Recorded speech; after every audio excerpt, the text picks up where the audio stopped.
Hey guys, how's it going? Dutchman Games here, and today we are back at Sentinel Curse Night. My first game that I ever made. I'm doing a big makeover on this game.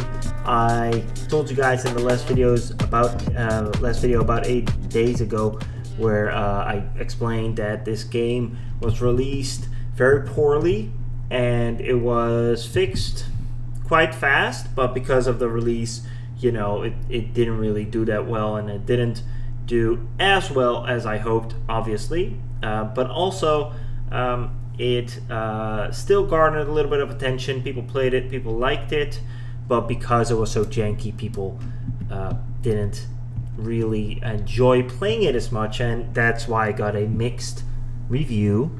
24 reviews, some of them good, some of them bad, and then you get a mixed one. You know what? That's all good. The reason why I wanted to make this follow-up video is because I want to show you guys some stuff that I changed, some stuff that hopefully will make this game a little bit better. This is not a call to play it or buy it or anything like that. This is not meant as that at all. I just want to show you guys what I did as a developer to try to make it better, and for at least the beginning of this.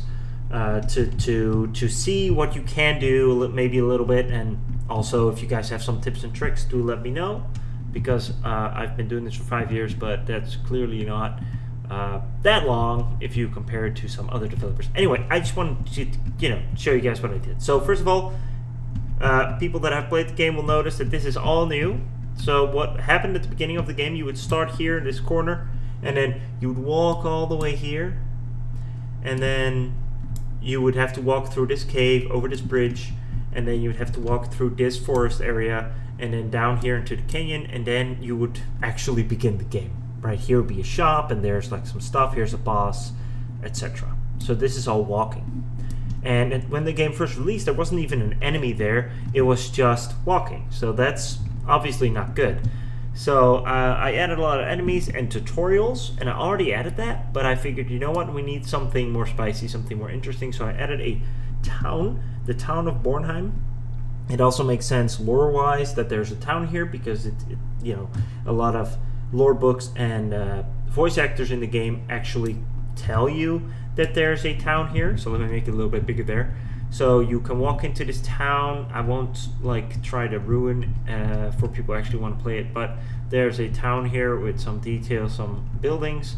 You have to find your way through this town, and then there's also some items hidden, and you can actually go inside some of these buildings as well. And then you will have to exit out of the town, and then you have a two-way path. Now, you used to have just one path here, but now there's a second path that's blocked. Now, the way it goes usually is you kill the first boss, then you can go to the second boss, which is the Forge Master, which is I guess the boss that's most well known of my game, which is right here. Now, it's actually in here, so I can actually show you guys. If you go in here, it's the Forge Master. Now, the thing is, when you kill him, you have to actually backtrack. You have to walk back. And a lot of people don't realize this, so they are looking for a way out. They can't find it, and they're like, okay, I'm stuck or something. And some people do realize they have to go back, and then go back to the sanctum right here, because then the gate opens there. It is said that the gate opens, but if you've never been to the sanctum, it's kind of weird. So what I've done is I've made a side path that opens, and then you can backtrack all the way back to the town of Bornheim, and then you can go the normal route back, and then you'll get to the sanctum that way. Also, what's interesting is there's some items here. There's a building here with some difficult enemies, and then there is an item in that building, and some lore books, just some interesting stuff. And also what I've also done is on the other side of the Forge Master. So eventually, if you kill some other bosses, the backside of the Forge Master area will actually open up, and you can go some routes, and then there's also a hillside path that leads you back to the Lost Spire area, which is this area with the griffins, for the people who don't recognize it if you're in here, with all the griffins. So there's actually a path now that you can take, and you can go back to the hillside, and then you can go back into the cave, and then that way you can actually, there's a looping mechanism, so you don't get stuck here, because you can get you don't get stuck, but you run into something, you're like, okay, what do I do now? You can find your way out. Yeah, so that's what I added on this side. There's a lot of other stuff. For example, the smith guy I changed a shopkeeper. I added a whole new dungeon area that you can explore, which is in the sanctum area actually. And I have added a bunch of different enemies. I've made a few more items that you can find, and you do have to be level 20 to enter this area, which is, I think, makes it only more interesting. So you have to level for that, and then there's something you can do. And I have fixed some items that were not strong enough, didn't feel good enough, so I added those as well. And I think the biggest thing that I've added so far is the tooltip system. So this is something that I never could figure out how to make this work, and it's actually really simple. And I was also working with that, and I couldn't figure it out, and it was difficult or whatever, but I just powered through, and I did something. I hard-coded it in, which is something that I would suggest you don't do. Now, let me just show you how this is set up. It's actually kind of insane. It takes a while to load, because this is probably the biggest graph that I've ever had the joy of making. So let me just, before I ruin that surprise, let me just go to the way this usually works. Alright, so this is the setup for an item. So if you click on an item, the switch on it will be the current item that's in there, and it will do something. For example, if you drink a potion, it will heal your mana, and then it will reset the update slot to 0, which is the slot that the item is in right now, which means that if you click it, it will disappear. Let's say you have a potion in here, you click it, and it will disappear, and then something will happen. Now when it's a weapon or an armor, when you click it, it will move to the correct slot, and then when you click here, it will go back into the inventory if you have space. If you don't have space, it will say you don't have space. If you already have a weapon equipped, it will say you already have a weapon equipped, etc. Very basic, simple system. For example, if it is a weapon, like this the Vengefar, the sword, it will say which weapon to equip, it will give all the stats, and then it will show that the weapon, it will attach the weapon to a component, and then it will update the slot, and then when you unupdate the weapon, it will remove the weapon from the slot, and it will remove all the stats, etc. And it will save these values, so then when you start up the game, all these values will actually be inside of this stats, because it's saved in the character, and the character has all the different values saved in the character blueprint save file. Alright, so if you want to have if you want to have a tooltip widget, what you need to do the same thing, but then you need to write down for every single item what the tooltip is. So what I did is I took it's a very simple thing. I took a tooltip system, and I just said, okay, so this is a variable and this is a variable, and then I said spawn this if it spawns, right? Very simple, just in the kind of canvas panel. So then this is the name and this is the stats, and then it will just set that to the variable. And then what I did is I opened up this switch on int on item 1, and then I just set all these values right here, which is basically how this works. So here it's an empty slot, this is a mana potion, this is a health potion, this is a chunk of meat, etc. And then I've done that for every single item. And then once that was all done, I had to copy it over 10 times because it's 10 slots.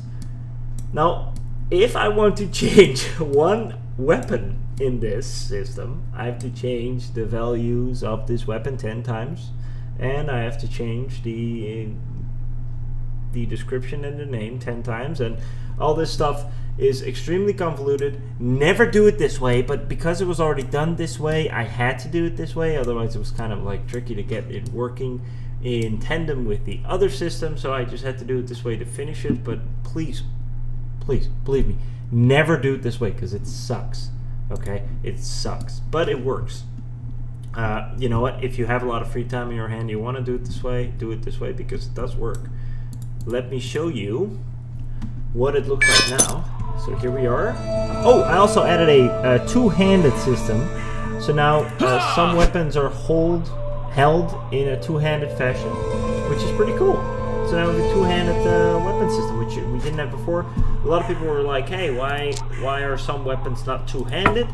Because usually every weapon would look like this, and then people would think that's weird because, well, some weapons are huge, so they should be two-handed. And, you know, I agree with that. This is off-center, don't worry about that, that's just in the editor. But, so, when we equip a two-handed weapon, it will now have this two-handed animation. It doesn't really add that much. The two-handed weapons are stronger anyway, generally, so it doesn't add anything else than that. I also changed all the different stats and health and names and stuff to have a good working font, because the font sucked and I have no idea why I chose that. So let's say now we want to look over here. We see mana potion, restores mana. We see claymore, it's a two-handed weapon, gives you those stats. We say mage staff gives you 20 intellect. When you click it, you get 20 extra intellect. And so we have a tooltip system, which is great, which is epic, because now we can have tooltips, which is something that this game was lacking, and for an RPG, that's something you need to have. It's a must-have, even. Yeah, I think for now that was it. More enemies have been added as well, more things behind the scenes. It took me a week to do this. I should have done it before. Well, actually a few weeks, but I've been working on it longer than just last week. But should have done it before, for sure. I really hope now that the game will be a little bit better than it was. What I am working on still is maybe getting some achievements in the game. So maybe 10 or 15 achievements or something. So there's like a reason for people to play it again. Hey, like I can get achievements, that's fun to do. Let's do it. Again, this is not a call to like buy it and play it. This is not the reason why I started this channel, so I could sell my games. I started this channel to show you guys my games. You know, and if you want to play it because you're interested, of course. But I don't want to come across as someone who's trying to like promote my material via the YouTube channel, because that's not the idea. But the idea is that I just wanted to be as frank as possible, show you guys the game on how it is right now, and yeah, so that is basically it. Hope you guys enjoyed this little video of me showcasing some of the changes I've done to the game. You know, well, look, we got straight trees now, which is also something that we didn't always have. Yeah, so if I look back at all the games I've made, which is 3 that I've also published, I've made like maybe 20 games, but 3 in terms of published ones. This is probably the most fun and best game I've made. Not because, you know, Lords and Blades is generally more fluent and works better and is more pretty and, you know, and has more stats and more things that can happen. But because this has such a fun feeling and it's kind of janky, but in like a fun way, I really do think that this is definitely the best game I've made so far, and I'm extremely proud that I have actually delivered it and released it, and I hope you guys will enjoy playing it sometime. So anyway, hope you guys enjoyed this video. Please leave a like and subscribe. That is a call to action. Please do subscribe and like this video and leave a comment or whatever, and I hope you guys, I'll see you guys in the next one. Cheers.